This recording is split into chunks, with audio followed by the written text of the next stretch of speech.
Queridos amigos da Academia Brasileira de Marketing, a nossa Bramar, que hoje meu convidado aqui é um amigão, literalmente, pela estatura, pelo vozeirão dele que vocês vão ver aqui. Um ser humano maravilhoso, de um coração enorme, que tem uma trajetória profissional muito bacana. Ele nasce na casa de uma pessoa brilhante, que ele vai contar aqui. Mas ele segue um caminho muito proprietário dele, que passa por um fazer, né? O meu convidado aqui hoje ele é muito fazedor, ele é muito realizador. E é exatamente isso que ele está fazendo nesse momento.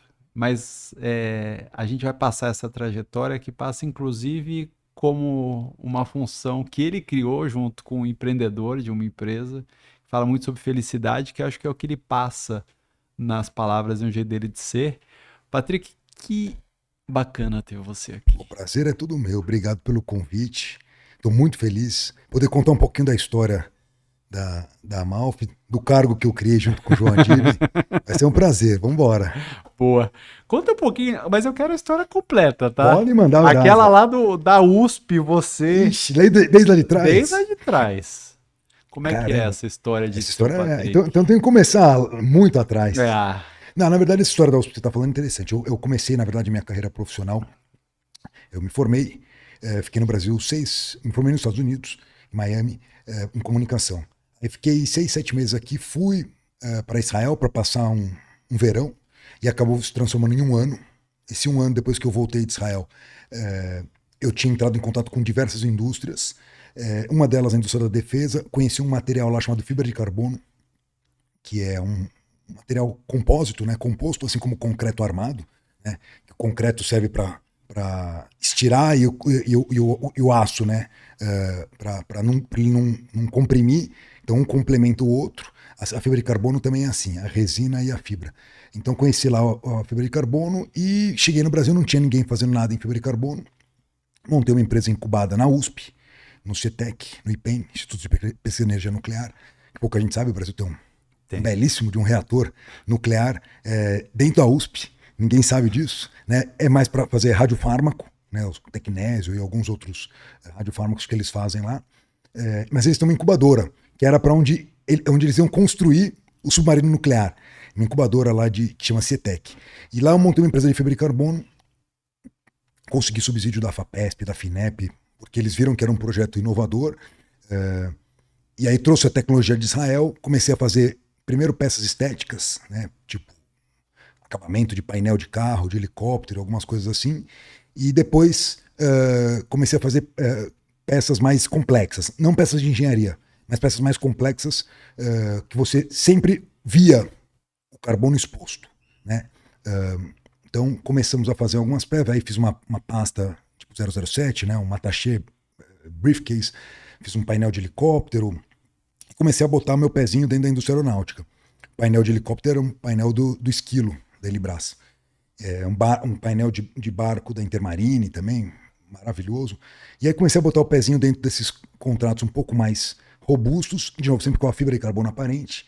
E aí um belo dia, imagina, o prédio era onde eles iam construir o submarino nuclear, então uma parede de concreto gigantesca. Fazia um calor estrondoso. Eu lembro que eu estava laminando as peças para entregar literalmente de cueca, trabalhando às 11 da Sim. noite lá na USP de cueca, não tinha ar-condicionado e as peças geram exotermia, né? Elas geram calor. Então, a sala estava um calor, estava eu e o Gabriel, que era o meu funcionário na época, laminando. E aí entrou um senhor pela porta, umas 11 horas da noite, falou, pô, o que vocês estão fazendo aqui? Eu falei, estamos laminando as peças em fibra de carbono, desculpa aqui o calor, servi para ele um drink. Ele falou, pô, mas que legal isso aqui, ele tinha uma empresa de blindagem. E aí, em 40 minutos, eu vendi minha empresa para esse cara, que era o fundador da Imbra.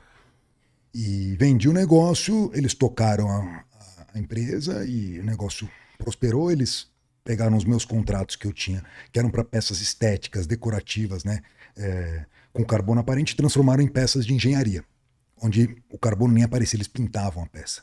Mas tinha muito mais valor agregado. Então ele simplesmente usou os meus contratos para entrar na indústria e fez um investimento em computação, em engenheiros, que eu nunca ia fazer, ficando lá incubado, pequenininho. Eu estava indo para um outro caminho, ele viu a oportunidade e fez um investimento, o mesmo valor que ele me comprou, ele fez esse investimento em maquinário e funcionários. E um belo dia eu estou assistindo o Jornal Nacional, eu vejo que um avião da TAM foi derrubado no meio da Amazônia. Eu falei, cacete, o que será que aconteceu? Aí fui lá ver matéria no Fantástico. Não, porque a empresa Short Carbon, e meu telefone começou a tocar. Falei, cacete, o que aconteceu? Ele comprou a empresa e não mudou o nome, porque o registro era Short Carbon. Então todas as matérias daquele desastre que foi terrível, né? Foi um negócio assim, assustador, foi um negócio, uma lástima, uma coisa assim, uma série de, como todo desastre era, uma série de erros, um erro atrás do outro, mas era a peça da Short Carbon.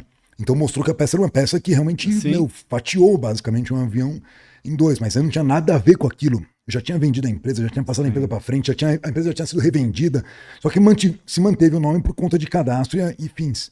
Então essa história é curiosa, é triste, mas é curiosa para você ver como que às vezes as pessoas têm... você que é um cara de marketing, né? Tá lá seu nome. Sim. As pessoas sabem que você fez. Nem todo mundo sabe que você vendeu. Sim. E já começam a falar uma série de coisas de você, sendo que você nem tinha mais a ver com a empresa. Então, esse mundo digital, naquela época 2000 e... não lembro, 6, eu acho. 7, talvez. Comecinho. 8, não lembro direito. Você vê como que o comecinho dessas questões digitais, nem existia Instagram, né? Mas como isso já pegava, porque todo mundo começou a meter o pau. E falar, pô, como que uma empresa incubada fornece... Gente, calma, a empresa já foi vendida, faturava basicamente 680 mil reais por ano, uma empresa incubada, que foi a empresa que eu vendi, e 3 anos depois faturava 18, 20 milhões. Então, eu não tinha mais nada a ver com isso. Quem me dera, tá? Mas, então, é curioso você abrir a conversa com esse assunto, porque isso hoje em dia acontece muito, né? As pessoas ou pegam carona na fama e de uma coisa que elas fizeram anos atrás, ou às vezes tem que responder por uma coisa que nem fizeram anos atrás. Então essa história é curiosa. E aí depois? Depois, vou tomar uma água aqui que eu falo demais, eu tô com sede. Então fala. Pronto. Depois de Israel, vim pra cá, montei a Short Carbon. Quando eu vendi a Short Carbon, imagina, eu era um moleque com meu primeiro 1 milhão na conta. Vendi a empresa, era o que eu faturava vezes 2. O que eu faturava por ano vezes 2. E como qualquer moleque, a primeira coisa que eu fiz, não pensei em casa própria, comprei uma Harley Davidson, comprei uma Porsche e fui queimar o dinheiro. E nem pensei em casar, não pensei em nada disso, fui curtir. E aí meu pai, na época ele ainda trabalhava na C&A, estava começando, você conhece bem a história do meu pai, que é quem conectou. Meu pai conectou com o seu pai e a gente agora, a segunda geração aqui, né, conectada. E aí meu pai falou, Patrick, eu fui convidado pelo Flávio Rocha, na NRF de Nova York, a montar uma agência para atender a Riachuelo. Acho que é uma baita oportunidade, só que eu não tô afim de fazer isso sozinho. Meu pai sempre foi executivo, para quem sabe, Ralph Schwartz, Abuzio do C&A, Gisele Bündchen, Rick Martin, todas essas coisas, não se pensava em collab, em lugar nenhum do mundo a C&A já fazia collab. É verdade. Então ele é esse cara. E ele falou, mas eu sou executivo, eu não sou empreendedor, você já vendeu sua empresa, pula pra dentro e vamos trabalhar junto, montar essa agência. Falei, acho legal, não gosto muito de nepotismo, mas eu fiquei sem meio. Ele falou, não, você não tá sem fazer nada, você vai gastar esse dinheiro, vamos fazer um negócio... Terminar de gastar, né? Porque você já tinha gastado já tinha gastado tudo. Eu tava precisando de grana. Aí ele falou, vamos, monta comigo. Aí, legal, comecei a trabalhar, só que para não dar conflito entre eu e ele, nós dois temos personalidades muito dominantes, vamos dizer assim, eu colei no meu tio, que conhece também, o Edgar Guevara Wood, que atendia hipermarcas. E deixei meu pai com varejo de moda, que era Riachuelo. E aí no dia a dia a gente não tinha conflito, porque eram contas distintas. E aí, Woody, forte abraço para você, saudades de você. Na hipermarcas eu conheci um cara que mudou minha vida, que chamava Cláudio Bergamo, que Deus o tenha. Faleceu aí pouco tempo atrás. E o Cláudio viu em mim um potencial gigantesco, porque ele viu que eu era um cara bom, comercial, que eu trazia negócio. E ele falou, Patrick, cara, vamos fazer um negócio. Você sai da agência, ou até continua na agência, Mas vamos fazer um negócio paralelo. Eu tô querendo fazer um fundo onde todos os negócios que caem aqui, ou que são periféricos a hipermarcas, e que a hipermarcas não absorve, Sim. porque a hipermarca só pega negócio de 20 milhões para cima. Ele falou, cara, tem muita oportunidade que fica na mesa. Você é um cara comercial, vou fazer o seguinte, vou direcionar para você. Você não precisa fazer nada, você não precisa entender nada de valuation, que até hoje eu não entendo, de nada de DRE, dessas coisas chatas de mundo financeiro, de payback, capex, churn, EBITDA, que eu até hoje não sei falar, EBITDA, não precisa de nada disso. Você só vai pegar esses caras, conversar e trazer eles para a mesa com essa equipe que vai daqui para frente tomar um negócio, você vai ter X% do negócio. Falei, pô, legal. Gostei. Então comecei a pegar negócios periféricos e começamos a fazer coisas desse fundo nasceu chamado Pharma Invest. E o Cláudio era um cara, para quem conheceu Sim. o Cláudio, um cara ímpar, né? Nível seu pai e o meu Sim. pai. Era um cara que era de outro Patamar. escalão, uma outra geração, um cara muito objetivo, muito duro, foi um chefe muito duro, mas virou um amigo. E aí a coisa começou a andar até que acho que em 2019, pandemia, através do fundo, nós éramos os únicos importadores dos testes oficiais, prova viva. Lembra aquela coisa? Sim. Você tem que trazer prova viva, mostra um jornal, Sim. um negócio. E aí, naquela época, eu estourei o meu cu de ganhar dinheiro na pandemia. Desculpa, não sei se podia. Pode, aqui isso. pode tudo. Volta atrás e fala de novo. Não, segue. Eu ganhei muito dinheiro naquela época. E os únicos testes durante até metade de 2020 eram todos nossos. Tudo que você via era revenda nossa. Todos os testes do Brasil vinham por nós. Por uma história muito engraçada também, que eu vou contar, se me permitir. Claro. Eu adoro automobilismo, eu estava em Daytona e, cara, nem se falava em pandemia, era janeiro, né, que é quando acontece as 24 horas de Daytona. E eu assino um negócio que todos os papers publicados, todos os papers científicos publicados que tem algumas palavras-chave, certas palavras-chave, quando são publicados eu recebo. Então eu tenho lá Brasil com S, Brasil com Z, eu tenho pandemics, eu tenho endemics, eu tenho um singular, no plural, em português, e aí cada palavra você paga, sei lá, $80. E aí eu tenho todas essas palavras cadastradas. Se aparece ele mostra lá, se aparece duas, aparece lá, se ele aparece 6 das palavras-chave que eu tenho, ele apita lá um 5 estrelas. E eu vi no e-mail, começou a pum.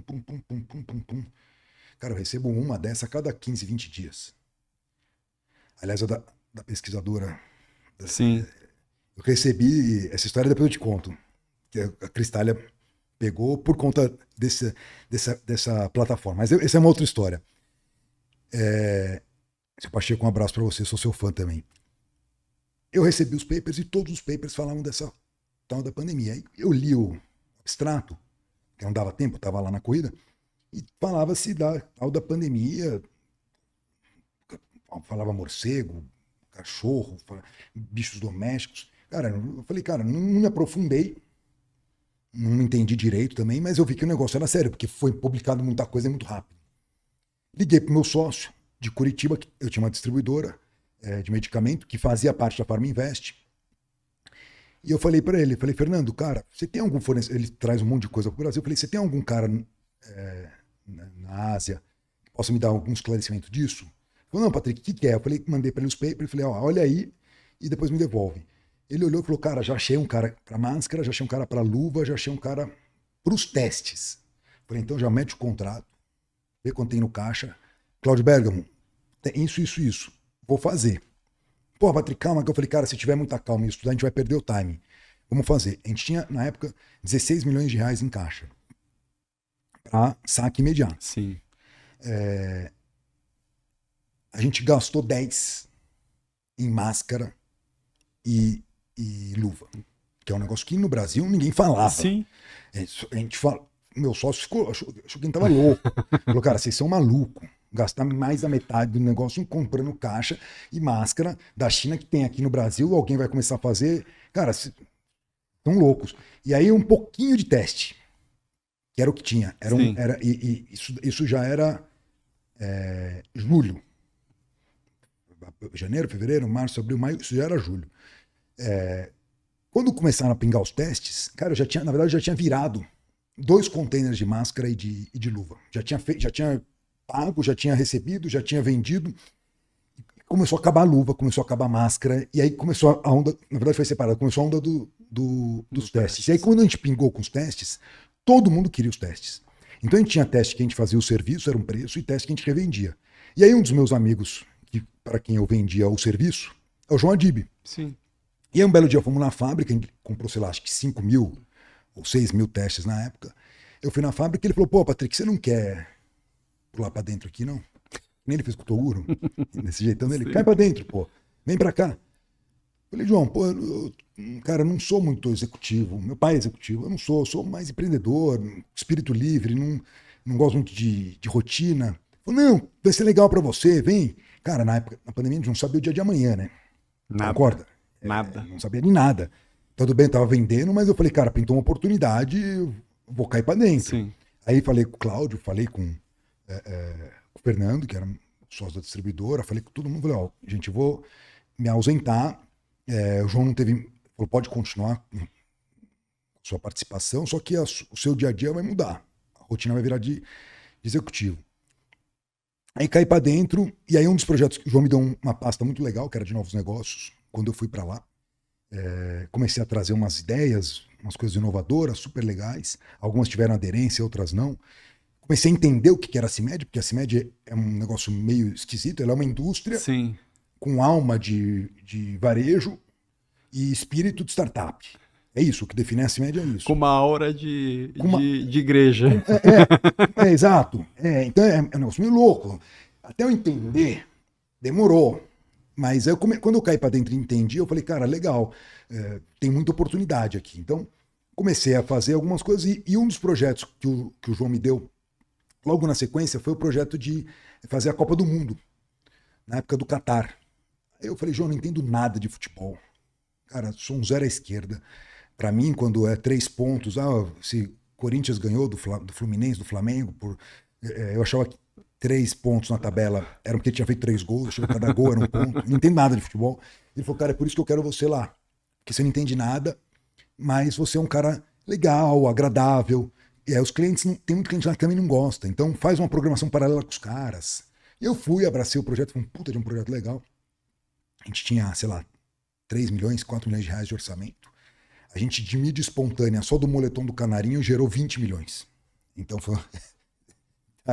Essa é uma história, outra história muito legal também, porque todo mundo falou, pô, não, mas, cara, o moletom do Canarinho que fecha, tá em cima, esperado no do Bape, né?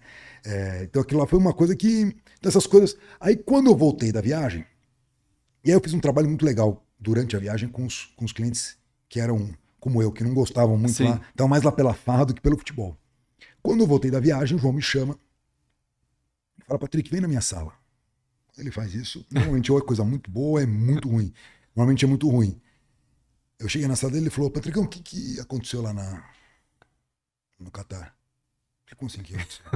Ele falou, o que aconteceu, bicho? Me conta da viagem. Eu falei, pô, já te fiz um relatório do que... Pô, por isso que eu seria o número do Canarinho. Eu falei, pô, que gerou de mídia espontânea. Hello Metrics, a gente tem aquela plataforma Hello Metrics. Sim. Pô, tem aqui Hello Metrics, quanto deu, quanto foi, quanto gastamos. Não. Me fala a real. O que aconteceu lá? Falei, João, cara, não aconteceu nada. Aconteceu muita coisa, mas... Falei, pô, levei um cliente... Essa história depois do Vini que eu te conto, que a gente invadiu o hotel oficial da FIFA. Essa história é boa, vou contar. Então conta. A gente... Tem um cliente meu que é o Vini, que tem uma rede de farmácias no Espírito Santo. E o dono da farmácia é o pai dele. E o João... o pai negou o convite para ir pro Catar. Aí ficou uma vaga. Eu falei, pô, quem que é o próximo na hierarquia? Era o primo, que também toca a farmácia. Só que aí o filho quis ir, que é esse tal de Vini, que ficou meu amigo. Aí o João falou, não, porra nenhuma. Se não vai o dono, não vai o filho. Eu falei, João, meu moleque tá na próxima linha de sucessão, é uma geração ele é herdeiro, ele não é sucessor. Perdão, ele é sucessor, não é herdeiro, é um cara legal, tá sendo bem formado, conhece, parece que o cara é bom. Pô, Patrick, não esquece, não quero levar esse cara, bota a vaga para outra pessoa. E eu convenci ele a levar o tal do Vini. E aí fiquei amigo do Vini, o Vini adorou. Hoje é um dos nossos maiores clientes. Hoje ele é o responsável por compras. Imagina, era um moleque na época com, sei lá, Sim. 20 e poucos anos. Hoje é o responsável por compras. Tá com 25, sei lá, 26. E aí, no último dia da viagem, o Vini me liga. Fala, Patricão, como é que você tá? Eu falei, cara, eu tô já indo dormir. Ele falou, pô, bota uma calça aí, vamos jantar. Morrendo de fome. Eu falei, puta, Vini, será mesmo? Ele falou, não, vamos. Aí, pô, falei, tô aqui pra isso, né? Sim. Aí peguei, botei uma calça, fui com ele, meio a contragosto até. E ele falou, cara, vamos conhecer aquele hotel meia-lua, que parece uma nave espacial, né? Que parece né, Eu falei, pô, vamos lá, vai ser legal. Chegamos lá, os caras olharam o carro e falaram, meu, onde vocês acham que eu tô indo? De Uber? Entrando de Uber? Eu falei, não, como assim, estamos indo jantar. O cara falou, não, mas quem te convidou? Eu falei, puta, Briatore, sei lá, foi o que veio na minha Sim. cabeça. Falei, tá, qual que é o telefone dele? Qual que é o quarto dele? Eu falei, bicho. Enfim, eu não consegui entrar no hotel, no tal daquela meia-lua. Aí eu desci, falei, pô, Vini, vamos achar alguma coisa aqui perto. Não, Patrick, vamos entrar nesse hotel, vamos conhecer o hotel. Agora eu quero conhecer. Eu falei, cara, mas como que a gente vai entrar, Vini? Aí deu a volta, atrás ele tem um jardim suspenso, maravilhoso, que ele desce assim, ele desce e entra na praia. E aí a gente subiu pelo jardim, escalando, fingindo ser dois botânicos. A gente pegava as plantas, ficava olhando, tirando foto. E todo mundo olhava assim, a gente parecia dois loucos andando pelo jardim, né? E conseguimos entrar no hotel. Porém, a gente são duas torres. Uma que assim, entramos nessa torre daqui. Entrou na torre, eu peguei o telefone, né? É aquela coisa, né? De quem tá penetra, Sim. né? Não, yes, $1 million. Yes, ok. No telefone. Aí chegou uma mulher, olhou assim pra gente. Falou, quem são vocês? Eu falei, sou o Patrick Schwartz. Ela falou, olha, eu não sei quem você é, mas você tá no lugar errado. Eu falei, não, lógico que não. O Uber, se é algum problema, o problema é do Uber, que me deixou aqui na frente e eu entrei só. Eu tô no lugar certo. Ela falou, quem que é seu convidado? Eu falei, Flávio Briatore. Ela falou, olha, vou te falar uma coisa. Nessa torre que você tá, só tem a família saudita. E você não me parece nem saudita e nem realeza. Então acho que você tá na torre errada. Eu falei, não, tudo bem.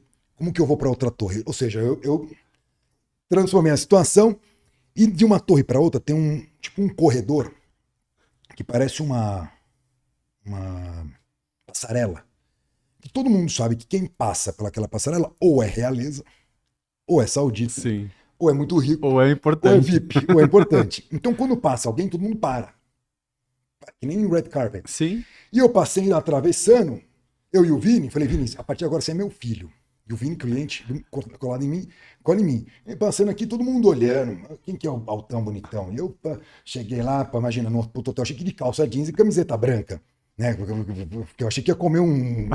Todo mundo falou que esse cara deve ser alguma coisa, porque todo mundo de terno, bonitão, pessoal da FIFA, e eu lá. Aí o pessoal ficou olhando, eu cheguei na recepção, a mulher falou: tudo bem? Quem que é o hóspede que você está buscando? Eu falei, o Flávio Briatore. Olha, eu já vasculhei, não tem nenhum hóspede Flávio Briatore aqui no hotel, não tem esse nome. Eu falei, não tem? Ele falou, como assim? Não tem? Eu falei, então, posso ligar para ele, se ele me autorizar? Que nem aqui no seu prédio. Sim. Posso ligar para ele? Aí eu liguei pro Fabiano, que era o diretor comercial, meu chefe. Falei, Fabiano, fala um italiano macarronado aí e fala que eu tô aqui embaixo, que você me libera. Ele, Patrick, você tá bêbado? Eu falei, não. Onde você tá? Eu falei, cara, me libera aqui. Eu falei, passei o telefone. Eu falei, tá aqui. Ele, olá, tudo bem? Não fala nada de italiano. Tudo bem, pode subir, pode subir. A mulher falou, não, aqui, não, pode subir. Aí devolveu o telefone, desligou qual quarto que você tá. Ele falou qualquer, sei lá, e conseguimos entrar no prédio da FIFA, que era só reservado para membros da FIFA e convidados. Isso vocês só queriam conhecer o hotel, é Eu isso? queria jantar. Tô terminando a história, você vai adorar. Eu achei que o João tava me perguntando dessa história, mas eu não ia contar. Aí eu entrei, quando eu tô subindo pro elevador, eu falei, cara, vamos pro último andar? Porque normalmente o restaurante é no último andar. Quando a gente tá subindo, chegou um senhor correndo para pegar o elevador, eu segurei o elevador, falei, please. Comecei a subiar no elevador, ele falou, você é brasileiro? Eu falei, fudeu. Ele falou, cara, eu te conheço de algum lugar. Eu falei, puta. Ele falou, cara, já te vi na sede do João. Eu falei, fudeu de vez. cara é amigo do João e vai falar que eu tô aqui. Nossa senhora, eu falei, o João é meu chefe. Aí ele falou, cara, eu sou o responsável pelo Tite. A gente tinha feito na Copa passada um acordo com o Tite era um dos Sim. garotos propaganda, o Tite era o técnico. Eu falei, eu lembro do senhor, não lembro, porque nem tava na CIMED na época. Eu falei, eu lembro do senhor, e aí comecei a sair conversando com ele do elevador. E nem percebi em que andar que eu tava. E saí conversando com ele e entrei num lugar que eu nem percebi que eu entrei. Que era um lugar chamado FIFA Club, um camarote, que até eu descobrir quem que tava lá, as pessoas que não tem nada de futebol, foi o Vini, que começou a querer tirar foto. Falei, Vini, pelo amor de Deus, não tira foto, não dá vergonha, isso é meu filho. E aí aqui ficou aquela situação engraçada, né?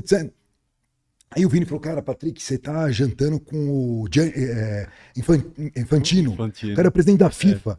E eu falando do Rio de Janeiro, de minha mulher que me perdeu, de putaria, de travesti, de zoando com o cara, zoando com. E os caras rachando o bico, porque eu não sabia quem era o cara. Se eu soubesse, eu não teria feito as piadas. Aí, essa história é engraçada. Estamos indo embora, a gente subiu. Esse não era a cobertura, esse era o quarto andar, o FIFA Club. Depois eu te mando as fotos pra você mostrar. Se botar no podcast a visita. Deixar.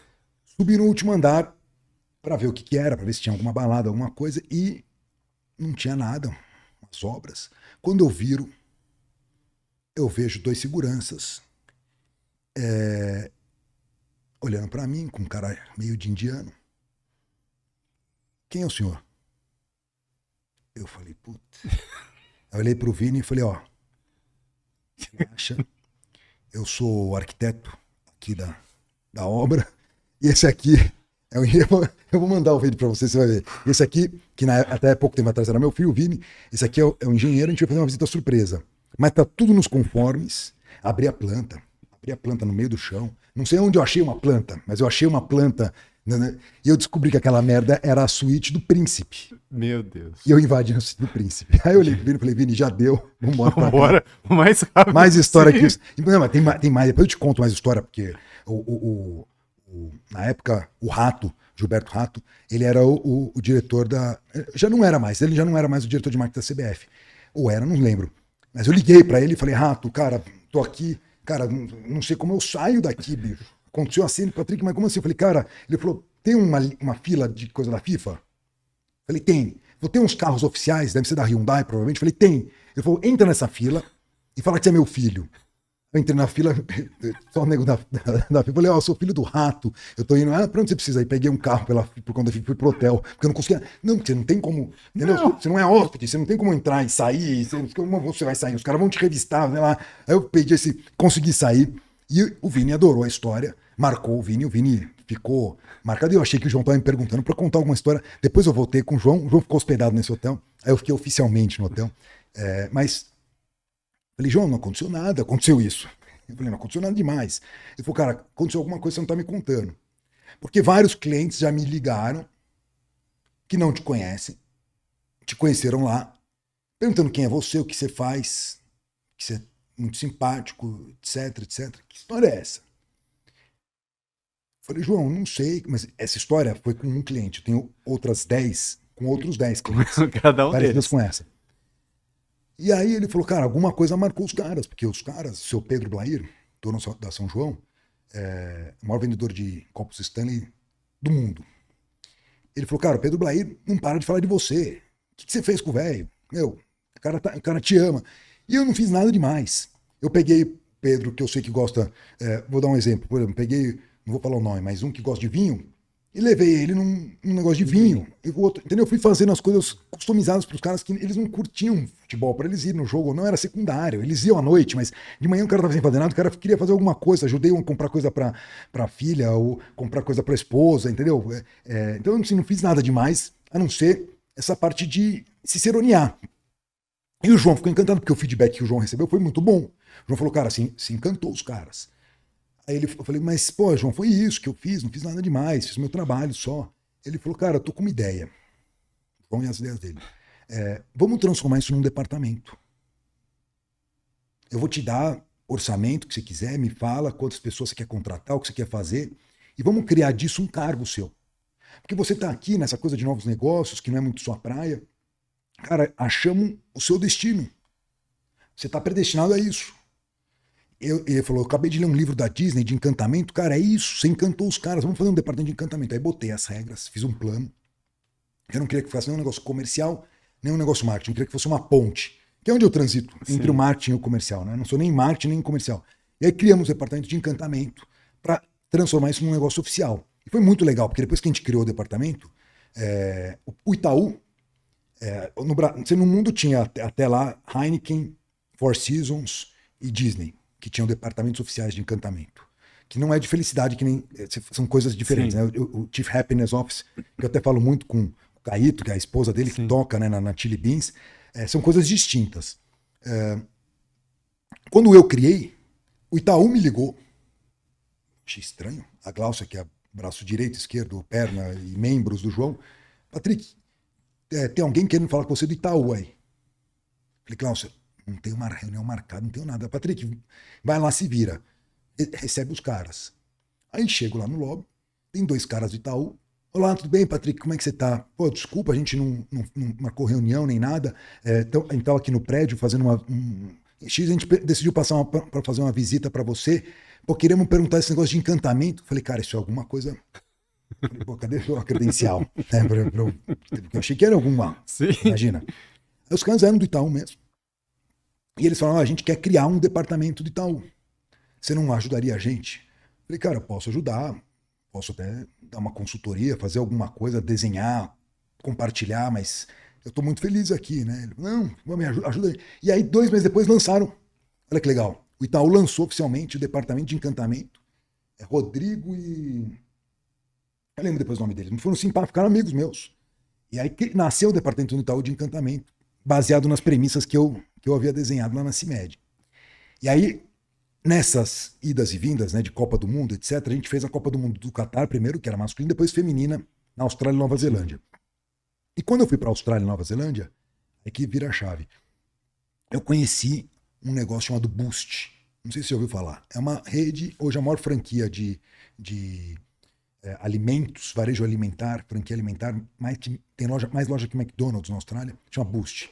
É tipo um suco, que eles fazem uma salada liquefeita. Sim. É um suco verde, que é um saco você fazer, né? Aquela coisa de você gasta 40 minutos lavando louça para o negócio tomar em 2 segundos. Eles têm a dor de cabeça de lavar a louça por você e tem fila. E eu falei, cara, vou levar esse negócio pro Brasil. Quando eu cheguei da Austrália e da Nova Zelândia no Brasil, eu estava com o Fernando, que é o diretor de marketing é o cara que segura o piano, não é? Ele, pessoal, Toguro, japonês, não tem nada disso. Quem segura o piano é o Fernando. É o Fernandão, né? O Fernandão é o que segura o piano. Você conhece? Claro. Conhece ele? Ele é o que segura o piano. Eu cheguei com o Fernando, cara, a gente chegou, tipo, sei lá, acho que a gente veio pelo Chile. Sei lá, 8, 9 da noite, exaustos, com mala. 1 mês, sei lá, 15 dias viajando. Era a inauguração do Round 6 no Ibirapuera, no parque. E o Fernando falou, cara, Patrick, eu tenho que ir, eu vou passar em casa, tomar um banho e vou. Eu falei, cara, se é pra ir, vamos direto, sem banho, daqui pra lá. Não, tá bom, então beleza. Eu cheguei com a mala da Austrália no Parque Ibirapuera. A gente fez, tava tendo uma ativação, que a gente fez com... Round 6 é aquele game show coreano, sim, né? Sim. Da Netflix, né? É Netflix. A gente tinha lançado o produto com eles, a gente foi lá, ficou lá até umas 11h30, meia-noite, e eu vi um parque que eu não conhecia, um negócio que eu falei, cara, isso aqui é muito legal, tá muito bacana privatizado. Sim. Câmera, segurança. Fora do parque é outra coisa, mas pô, achei legal, fiquei meio fascinado com aquilo, falei, cara, eu vou montar a Boost aqui. E fui atrás, descobri quem administrava aquilo, falei, quero trazer esse negócio que eu vi na Austrália pra cá. A coisa começou a andar, assinei contrato, pedir, falei, João, vou montar uma franquia. O parque exigiu, seu Copa Bianco e o Samuel exigiram, porque tinha um relacionamento comercial com o Ibira para não dar conflito. Sim. Aí o João fez uma carta à mão que tinha ciência, que estava tudo bem, que não tinha problema nenhum. Fui para trás. Quando a dona da Boost começou a entender a dificuldade do Brasil, ela ligou para mim e falou, Patrick, eu lembro, foi numa reunião que ela estava explicando, tipo, tinha taxa, imposto, contribuição e mais uns 3 nomes para mim, uma merda. Ela falou, Patrick, desculpa. Tô fora. Eu falei, cara, eu já tô com o contrato assinado. Já assinei o contrato com a... E aí eu falei, cara, o que eu vou fazer? agora contrato assinado, pra Sim. sair, pra cancelar, Sim. uma grana. Eu falei, cara. Aí falei, meu, vou montar um poke. Let's poke. Ricardo, que é o dono, Sim. falei, Ricardo, vamos montar. E meu pai chegou e falou, Patrick, esquece. Montar um poke lá, você não pode botar cadeira por contrato. Um negócio de transição, a pessoa não vai comer um negócio de pé, peixe. Cara, sai fora. Falei, não, pai, vamos, vai ser legal. Não, Patrick, sai fora. Falei, pai, daqui um mês o negócio vence, eu tenho que ter uma loja daqui um mês, contrato assinado. E aí eu liguei pro Ibirapuera tentando achar uma solução. Falei, Brown, cara, vamos fazer umas limonadas, sei lá, uns sucos, umas coisas. Vem que foi na igreja, que é do pai do dono da Smoothie, do Léo e do Vini. Aí eu falei com o Vini, falei com o Léo, falei, cara, posso ir na igreja? O pai tem uma igreja lá em Santa Mara. Falei, cara, vou lá fazer o teste, porque não tinha lugar pra fazer o teste da limonada. E aí, cara, não tinha. Falei, cara, eu fiquei confuso, não sabia o que fazer. Eu falei, meu, calma, deixa eu respirar. Aí eu falei, liguei pro. Na época, não. Na época, o João Branco e o João Amarelo, né? O João Branco Sim. da McDonald's e o João Amarelo da CIMED. O João Amarelo falou, Patrick, chama aquele seu amigo lá, João Branco, pra vir aqui almoçar. Falei, pô, legal. João, vamos almoçar, o João quer te conhecer, acho que vai ser legal, vai ser um cataclisma de personalidades, Sim. né? Falei, vamos, foi. E no meio do almoço, sem ninguém saber, o João convidou o João Branco para fazer parte do conselho. Falei, pô, pula pra dentro, que nem ele fez comigo e com o Toguro, aquele jeitão dele, né? Que todo mundo ama. Pô, vem aqui, vamos fazer umas coisas diferentes. Aí o João Branco falou, meu, como assim? Aí ficou meio assim. Então tinha acabado de chamar o João Branco para fazer parte do conselho. E o João ficou com essa. A gente ficou com essa amizade, assim, né? E ele ficou com essa questão, assim, meio de. Não sei se vou dizer gratidão, mas ele ficou com aquela coisa comigo, assim, a gente criou um relacionamento. Eu fui o canal para ele entrar na CIMED, que eu acho que ele acabou se divertindo e Sim. curtindo bastante. E aí um dia ele me chamou e falou, pô, Patricão, tô vendo que você tá meio angustiado, meio ansioso. Pô, você tá... O que tá acontecendo? Eu falei, João, tô montando a rede de... Queria trazer a Boost, não deu certo, quis trazer a Poke, também não deu certo. Daqui a pouco tenho que estar inaugurando, não sei o que fazer. E aí ele já tinha tentado o Fini também, porque ele também tinha um relacionamento com o Fini, por conta da collab. E aí também não deu certo, porque o parque vetou. O governo falou, eu não vou vender nada aqui que eu não compro para os meus netos. Sim. E ele falou, isso aqui tem muito açúcar, eu não quero. Enfim, falei, pô, tudo bem. Então fui atrás de outra coisa. E aí o João Branco falou, pô, Patrick, por que você não monta um negócio lá de sorvete? Aí eu liguei pro meu contato comercial no parque, que era o Brown. Falei, Brown, eu posso montar um negócio de sorvete? Eu tava na linha de suco. Ele falou, Patrick, se não for palito e não for massa... Falei, mas o que tem além de palito e massa? Não tem mais nada, caralho. Além de palito e massa. Ele falou, não sendo palito, que bom. Sim. E não sendo massa, que era bate-latte, você pode fazer o que você quiser. Falei, pô, legal. Então eu vou fazer. O que tem além de... E aí o próprio João Branco falou, Patrick, faz soft. E aí eu, com aquelas as provocações foram surgindo. Falei, cara, tem que fazer montei um negócio simplesmente para ocupar o contrato que eu já tinha assinado e que eu tinha que fazer alguma coisa. Aí eu decidi fazer um negócio que já estava na minha cabeça. Inclusive, uma das franquias que eu pensei em montar também foi dele, de um grande amigo meu, que é o Alexandre, da N2 Gelato. Eu falei, cara, eu vou transformar o meu doce favorito, que é um doce italiano, chamado Delizia ao Limone, em sorvete. Porque italiano transforma tudo em sorvete. Né? Zupa inglesa, Sim. canoli, tiramisu. Eles fazem sorvete de tudo. Sim. E não tem sorvete de Delizia ao Limone. Eu falei, cara, vou transformar o Delizia ao Limone, que é um eclair, em sorvete. Sim. E aí comecei a fazer a desconstrução daquilo, comecei a fazer engenharia reversa, comecei a brincar, começou a ficar um negócio gostoso. E aí, você lá sabia fazer sorvete? Eu sempre gostei. Eu sempre gostei de sorvete. Então, Você é mestre sorveteiro? Não sou mestre sorveteiro, não tenho nem essa pretensão. Eu sou apaixonado por sorvete. Conheci o Delizia ao Limone em 2010. Numa viagem que eu fui, primeira viagem que eu fui para Costa Amalfitana, em Capri, eu conheci o Delizia ao Limone, e em 2010 eu me dei conta que não tinha o tal do sorvete. conheci em 2010 a história do porquê servir no limão, que muita gente não sabe, né? Porque isso é uma questão de necessidade. Na Costa Amalfitana, por conta de logística, os fornecedores de insumos não chegavam na Costa Amalfitana, que é uma região montanhosa. Fica 2 horas de Roma, 1 hora e meia de Roma, uma estrada que pega um monte de serra. Então, quando tinha ruptura, cara, dane-se a Costa Amalfitana. Eles que fiquem lá sem nada.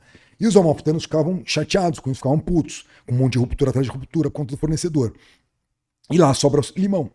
Então o que eles faziam? Eles pegavam limão, em vez de usar leite, que não chegava, eles usavam o suco do limão, faziam a granita e o sorbet, e em vez de servir numa casquinha, porque não chegava, que tinha ruptura, serviam dentro do limão. Então uma necessidade, veio de uma necessidade. Descobri isso lá em 2010.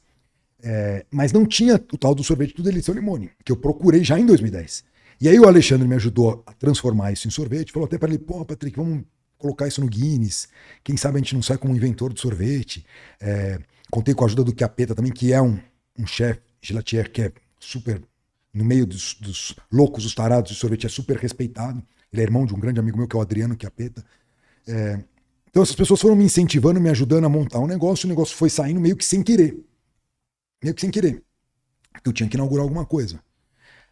E aí, em setembro de 2024, né, Paixão? Setembro de 24? Setembro de 24, a gente inaugurou. Com uma identidade visual muito nossa, inspirada na Costa Amalfitana, servindo sorvete soft, porque não podia servir nem palito nem massa, que foi uma baita vantagem, porque o soft, você pode servir ele um pouco menos gelado, um pouco mais quente. Então ele não inibe as papilas gustativas, Sim. Você sente mais a textura, porque no Delícia ao Limone é importante você sentir a diferença do azedinho pro doce, do crocante pro macio, e o soft ele fica perfeito. Se fosse de massa não ficava. Ele não sofre oxidação, porque o sorvete de massa ele fica, né, naquela incubadora, naquela vitrine que eles chamam, tomando luz, e a camada de cima sempre fica um pouco mais escura, que você tem que reespatular. Então, não exige cadeia fria, a minha cadeia é seca. Mão de obra para sorvete de soft é muito mais fácil que para sorvete de massa. Então, tem uma série de benefícios que eu fui descobrindo ao longo da minha imposição. E eu comecei a falar, pô, isso aqui é um negócio franqueável. Isso aqui dá para replicar. Tem uma facilidade aqui para operar muito simples. Dá dor de cabeça, minha mulher que eu fale, né, Paixão? Operar qualquer negócio de varejo, principalmente alimentar, de serviço alimentar, dá muita dor de cabeça. Mas eu falei, cara, esse aqui negócio é replicável. E aí, de novo, Deus, na sua grande, né, generosidade e seus grandes planos, mesmo um cara perdido, maluco como eu, Deus guia e Deus coloca na estrada de forma maravilhosa sempre. Eu só sou grato. Eu estava na igreja, na São José, que eu frequento. Eu não sou católico, eu sou batista. Meu avô foi o fundador da Igreja Batista de Pinheiros, ele construiu aquela igreja aqui perto. Sim. Era dentista, ele construiu aquela igreja. Sou neto dele. Fui batizado lá com 18 anos por livre e espontânea vontade. Não fui batizado como a maioria das crianças sem ter conhecimento do que estava se fazendo. Mas eu gosto da igreja São José por, não sei, eu acho gostoso aquele clima de interior, aquela pracinha, cadeira de plástico. Eu gosto daquilo. Eu gosto de usar minhas medalhas. Não sou católico, mas adoro minhas medalhinhas, enfim. Lá em Amalfi, parênteses, né? Você tem São Mateus. São Mateus. Lá em Salerno. E Santo André, que é o Santa Andrea, que é o patrono, um dos discípulos, enterrado lá em Amalfi. Sim. Eu tenho a medalhinha aqui. Então, assim, dois grandes apóstolos, um do lado do outro, né? Um em Salerno, outro na própria Amalfi. Então, enfim, aí o negócio começou a nascer, aí voltando para a igreja São José, eu cheguei pro Jorge Fragulis, que é o dono da Oakberry, fundador da Oakberry. Na época ele não era tão grande assim, ele já era grande, mas não era, ele ainda morava no Brasil. E eu falei, Grego, tem uma certa intimidade dele por conta de automobilismo, a gente chegou a correr junto na Porsche Cup. Falei, Grego, cara, tô querendo franquear esse negócio. Ele falou, pô, Patrick, faz um QR Code, deixa na loja e vê quantas pessoas interessadas tem. Ele tinha acabado de ter uma cisânia, ele saiu do Ibirapuera. Então ele falou assim, ó, lá é uma puta ponto legal, vai com os 2 pés no peito, mas deixa eu entender o apetite que as pessoas têm pela sua franquia. Aí fiz um cadastro, no final de semana seguinte levei para ele, tinha, sei lá, 100 inscritos em uma semana. Ele olhou e falou, caralho, isso aqui foi em uma semana? Ele falou, ó, não se empolgue, porque o lead vai, sei lá, 1 ou 2%, mas é muito bom, promissor. Eu falei, o que eu faço agora? Ele falou, cara, começa desde o começo a homologar fornecedor, máquina, processo, começa direitinho e faz isso, faz essa lição de casa, porque você tem um potencial gigantesco. Eu falei, cara, legal. E aí conheci um cara chamado André, da Francap, que me acendeu uma grande luz na cabeça. Ele falou, Patrick, o seu negócio é muito simples e fácil de replicar. Simples, talvez até demais, né? A barreira de entrada não é tão grande.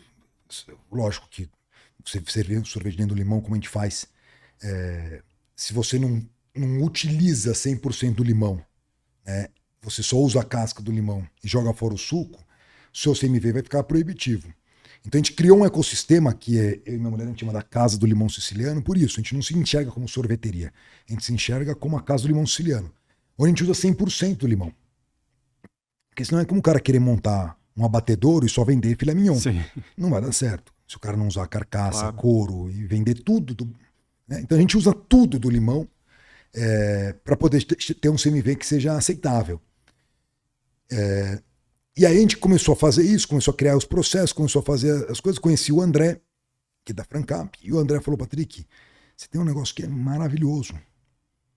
Porque se você pensar em café, você pensa na Itália, mas quem pegou, criou o processo e levou para o mundo foi a Starbucks. Se você pensar em pizza, quem pegou a pizza, que são os italianos, e transformou em um negócio mundial, foi a Pizza Hut e a Domino's. Só que ninguém fez isso com sorvete. Tem um buraco aí, tem uma oportunidade. Caralho, é verdade. Não tem uma rede mundial de serviços de sorvetes soft. E você tem uma cara italiana, tem um negócio legal. Eu quero, vamos levar esse negócio pro mundo? Eu falei, pô. Ele falou, cara, a barreira de entrada, entenda o seguinte, o Fragulis, né, o Jorge, teve uma resistência gigantesca, porque ele tinha que explicar o que era o açaí. Então, educar. O pessoal já sabe o que é sorvete. Já sabe o que é limão siciliano. Já sabe o que é limão siciliano, já sabe o que é sorvete. Então, já sabe o que é soft. O McDonald's fez um serviço gigantesco para a indústria do sorvete, né, falando que aquilo não é sorvete, e não é mesmo, porque eles defendem que não é. Até por uma questão tributária. Sim, é óbvio. Sobremesa láctea refrigerada. Sim. Eles podem ser sobremesa láctea refrigerada. Meu negócio não é sobremesa láctea, meu negócio é sorvete. Então eu faço questão de pagar os impostos de sorvete, porque eu não quero ser encarado como sobremesa láctea refrigerada, que tem que ter uma temperatura. Não, meu negócio é sorvete. Então se eles se enxergam como sobremesa láctea refrigerada, eu não me enxergo como sorvete. E eu falei, cara, esse negócio, o André abriu meu olho e falou, cara, você tem que ir pro mundo. Tem que levar isso pro mundo. Tem a Mitsui, que é chinesa, né, que faz chá e sorvete, mas faz do jeito chinês, né, de ser. E não tem ainda, não pode se falar que tem o carisma, né, e a adesão pro café como Starbucks tem, como a Pizza Hut tem pra pizza, o Domino's tem, não tem. Mais uma rede chinesa. E eu acho que a gente pode vir a ter, com a Malfa, esse grande diferencial que nos foi provocado pelo André, como a primeira rede de sorvete soft, inspirada na Costa Amalfitana, com um sorvete que é o Delizia ao Limone, que é exclusivo, que não existe em lugar nenhum, nem na Itália, mundial. Primeira rede mundial de sorvete soft, servido dentro do limão, de Delizia ao Limone. É muita coisa junta, né? Quando você coloca, faz sentido. Então, agora a ideia é mais ou menos essa, a gente começar a entender como que a gente vai pegar. Então, hoje temos 3 lojas, contrato assinado hoje, a 4ª loja. Tudo próprio. Não, uma já é franquia, que é uma história boa também. Que é a história pela qual na verdade, eu saí mesmo da CIMED. Vou te contar. Posso? Claro. Essa história é engraçada, porque eu montei um negócio paralelo para Ibirapuera, a coisa começou a acontecer, e aí eu tinha um cliente que ia para lá e adorava o produto. E aí um belo dia ele chegou para mim e para minha esposa e falou, ó, eu quero ser o primeiro franqueado da Malfa. Eu falei, olha, eu não tô pronto ainda, já fiz lá o cadastro para sentir a temperatura, mas eu não tenho coffee, eu não tenho nada. Ele falou, não interessa, eu vou te ajudar a fazer isso tudo. Pô, como assim? Eu fui um dos primeiros franqueados do Divino Fogão. Eu faço obra, fazia as obras do Divino Fogão. Eu adoro franquia. Quero ser o primeiro. Minha mulher adorou, quero ser o primeiro franqueado. Falei, pô, vou te ajudar a construir todos os processos, todos os manuais, tudo. Quero alguns benefícios, alguns privilégios, mas eu vou te entregar e eu vou ser o seu garoto propaganda. Quando alguém quiser montar uma franquia da Amalfi, não vai ligar pra você, vai ligar pra mim. Melhor coisa do mundo. Falei, pô, então tem que dar um ponto bom pra esse cara. Dei um ponto que era pra ser meu, que é o do Vila Lobos. Sim. Que hoje vende mais que Ibirapuera. O meu franqueado vende mais no Vila Lobos do que eu vendo no Ibirapuera. Acredite se quiser. Falei, cara, então... Alair é o nome dele. Alair e Sheila. Aliás, um abraço pra vocês. Falei, pô, vamos fazer. Bora. E começamos a desenhar o negócio. Ele começou a ajudar a estruturar o negócio de franquia. E aí, um belo dia, ele pegou pra mim, eu ainda tava na Amalfi, na CIMED, ele pegou, botou dentro na minha cara. Falou, Patrick, às vezes eu acho que eu acredito mais na Amalfi do que você. Falando assim, mano, dentro na cara. Quem é o João Adib também, vocês gostam? Sim. Eu falei, caralho. Aí, João, cara, eu preciso sair da CIMED, preciso focar na Amalfi. Não, vamos conversar, depois a gente conversa. Será julho do ano passado, né, Paixão? Julho do ano passado. Aí, passou julho, agosto, setembro. Quando chegou em outubro, falei, João, vou sair. Não dá mais pra tocar as duas coisas ao mesmo tempo. Tô recebendo uma pressão, tenho que inaugurar essa loja. Um plano de expansão assim. Cara, eu não gosto de fazer as duas coisas meia boca. Quero sair. Tá aqui minha carta de demissão. E ele pegou, olhou a carta, rasgou a carta. Falou, daqui você não sai. Eu falei, como assim, João? Falou, você não vai sair. Você vai ganhar um puta de um bônus gigantesco no final do ano. Meu, não vou deixar você sair. Eu falei, João, mas eu tenho que sair. Ele falou, eu vou te mandar embora. Eu falei, porra. Né? Então ele falou, só que em próxima loja eu quero patrocinada por João. Aqui. Falei, pô, João, obrigado. Então ele fez esse favor pra mim, sair pela porta da frente. E ele ainda até continuamos um relacionamento, temos um bom relacionamento, conversamos bastante, essa história do Toguro deu bastante repercussão, mas ele fez esse favor, né? Então o João, como um cara sempre maravilhoso, sempre brilhante, sempre um gentleman, para quem conhece ele sabe. Então foi por isso que eu saí, foi assim que eu saí. E aí saí focado em transformar aqueles 100 inscritos em 100 franqueados. E aí, se Deus quiser, a gente fecha esse ano. Agora, essa é a terceira própria. Já tem uma franquia. Eu quero fechar esse ano com, no mínimo, 5 próprias e, no mínimo, 6 franquias. Então, um plano bem ambicioso. Aí estamos acelerando para poder conseguir dar conta e ser bem conhecido no mercado. Porque é uma coisa ser conhecido no raio do Ibirapuera com 2, 3 lojas, é uma coisa. Né? Tem loja no Parque Ibirapuera, tem loja no Pátio Paulista, tem loja no Vila Lobos. Pô, legal, mas tem um monte de outras sorveterias que às vezes eu como, você nem sabe quem sou eu. Vi no TikTok. Então, assim, negócio de varejo é expansão. Né? As pessoas têm que ver sua marca. Então, agora o foco é a Amalfi 100%. Você tinha me perguntado, né, antes da gente entrar. O foco está em Amalfi 100%. Expansão com loja própria, expansão com franquia. E foco total nisso. Agora, teu sonho é muito maior, né? Porque esse projeto nasce olhando para o mundo, né? E em que momento esse mundo começa a acontecer? Já tem isso mapeado? Já. A gente tem 2 lojas em Portugal. A gente está, não vou dizer assim, bem avançado, mas são 2 lojas que já são quase uma realidade. Tem um master franqueado na Austrália, que a gente está conversando com muito cuidado para não queimar o cartucho, não fazer nada de errado. Uma coisa é você montar a estrutura de franquia no Brasil, outra coisa é você ter uma estrutura para conseguir atender mundo. Mas a gente nasce, da mesma forma como a loja do Ibirapuera nasceu para virar franquia, a gente nasce para virar franquia internacional. A gente não nasce para virar franquia só no Brasil. Então, minha mulher agora tá aqui, sabe disso. A gente tá vendo todos os processos, tudo, você que gosta disso, tudo com tecnologia, tudo gamificado.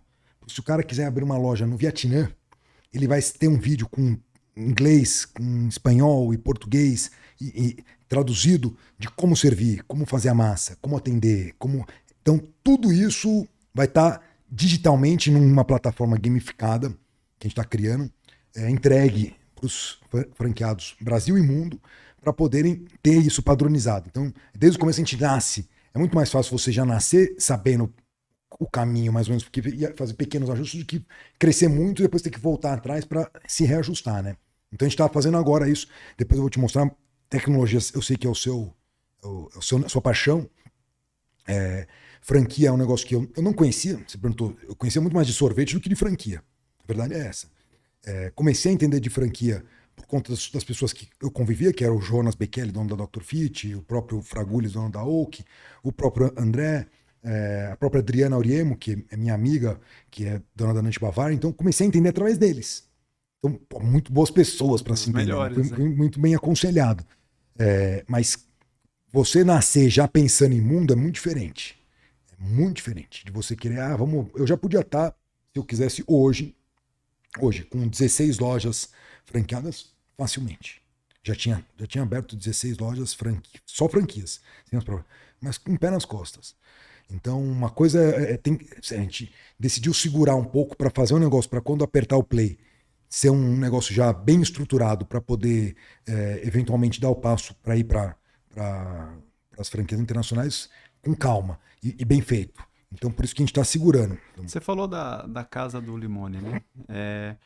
O que compõe, né? Quais são os produtos que você tem dentro da Amalfi que dá esse portfólio? O sorvete, o sorbet, né, que é o diferente, né, que é base água, a granita, que é como se fosse um frozen. O pessoal fala que a raspadinha não é uma textura diferente, né? A raspadinha, ela é literalmente slush, né? O mais cara de slush do que de raspadinha. Raspadinha é gelo raspado. Esse não, esse é um slush. A gente tem esgrupino, a gente tem soda italiana. Quer me ajudar, vida? Soda italiana, esgropino, limonada, granita, sorvete. É isso. Sorbet. A gente tem basicamente, pra você entender, a gente tem aí seis produtos. Limoncello? Limoncello terceirizado. Mas logo mais vamos ter. E a tua sobremesa favorita da vida, não? Em forma de sorvete. Tem sorvete de delícia ao limone. Mas são 6 produtos e são, acho que 17 SKUs, 18 SKUs. Então é um negócio muito enxuto, muito simples. Né? Por isso eu falo que é muito fácil de operar. Um negócio muito legal para replicar. E tudo usa limão. Tudo, de alguma forma, usa limão. Usa a raspa do limãozinho, usa o suco, usa o sumo, usa a casca, usa tudo. Por isso que faz sentido. Por isso que o negócio fica de pé. A gente tem um CMV hoje aí que vai de 17, 18 até 25%. Então é muito bom. A gente segura ele lá nos 20%. Mesmo com essa alta que teve no preço de limão, a gente consegue segurar nos 25%. Então é um negócio muito atraente. Quem olha como investidor fala, pô, esse é um negócio bacana. Então, que o cara que é o potencial franqueado sempre pergunta aquele, a primeira coisa que ele faz é qual que é o payback, né? Quando que volta? E eu não tenho como prever, porque tudo depende do ponto, sim, depende de uma série de coisas. Mas do meu lado, que é, por exemplo, o caso do Alair, que eu tô te contando que é a primeira loja, né? O Alair é a loja dele, mas ele inaugurou dia 10 de janeiro, a gente tá no dia 20 e... Hoje 23, é isso? 23. 23. Não, hoje 24. 24. Eu não sei quando vai ao ar a entrevista, mas ele vai fechar. A loja dele vai ter um payback em mais 6 meses. Que loucura. Total 7 meses. Isso é único. É único. É um negócio assim, porra. Então, de novo, lógico, é um ponto que eu queria pra mim, mas nada melhor do que você ter o primeiro franqueado sendo um caso de ultra sucesso. Com certeza. Né? Então, a primeira coisa que ele perguntou, pô, mas quanto que vai voltar para mim desse investimento? Com esses juros que tá... Assim, esse juros é uma fábrica de vagabundo. Sim. Né? O cara não faz nada e ganha com 14% certeza. ao ano. Não, eu falei, ó, você vai ganhar muito mais que 14%, o dobro do que você ganha por mês. Então, é um bom negócio. Você vai conseguir fazer 27%, 28% ao mês. Então, lógico, é diferente, pessoal. Não adianta comparar um investimento de CDI, né? CDB, renda fixa, com o que seja, com um investimento em um negócio. são coisas totalmente distintas.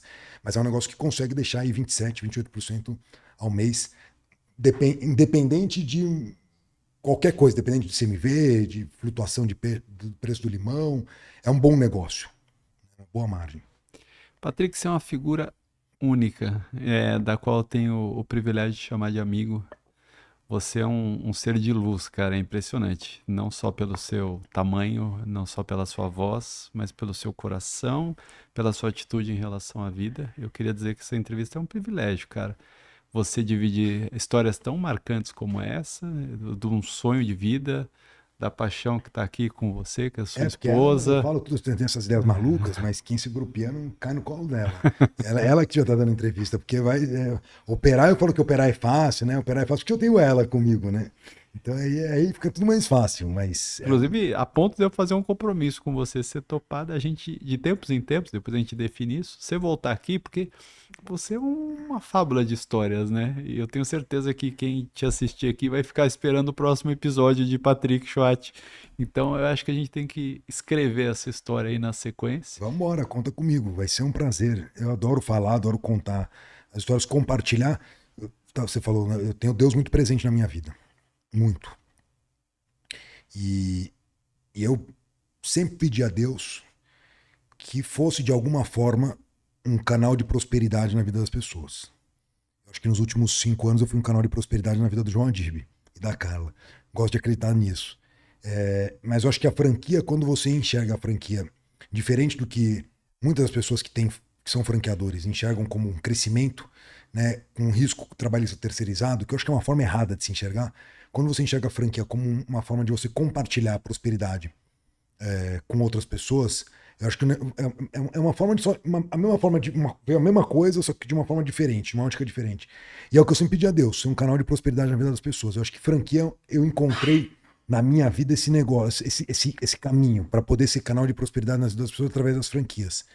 E vamos compartilhar as histórias boas, as histórias médias, as histórias que não tenham histórias ruins, né? Deixa as histórias ruins para de fora, só as boas.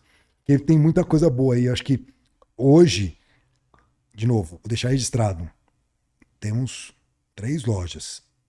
Pátio Paulista, Vila Lobos, que já é franquia, e Parque Ibirapuera. Tem uma próxima que já está contrato assinado, já. É a 4ª. Que depois eu vou para contar. Eu quero voltar aqui até o final do ano e tá no mínimo com 10 lojas. Pode lembrar. Pode Então, feito. Na hora que vier a 10ª, a gente vai gravar o próximo capítulo. Pode. Então vai ser em breve. Eu vou acelerar para você, porque eu quero voltar. Boa. Vou acelerar. Boa. Obrigado, viu, querido? Pô, Matias, obrigado você. Desculpa aí se eu falei muito. Não, eu tenho certeza que o pessoal vai adorar. Espero. Se tiver mais alguma pergunta, pode me fazer. Por hoje é só. Gostou, vida? É isso, queridos amigos. Depois desse papo delicioso com o Patrick, essa figuraça aqui, que espero que um dia vocês tenham um privilégio que eu tenho de conhecê-lo pessoalmente, ter ele na vida de vocês. Vai lá no Ibirapuera, vai lá no Vila Lobos, toma o seu delicioso sorvete de limão siciliano e vai lá conhecer a Malfi, se você ainda não conhece. E se você se interessou por essa conversa, quer ser um franqueado, manda uma mensagem para mim que eu vou te conectar ao Patrick para viabilizar esse teu sonho e tenho certeza que não vai se arrepender.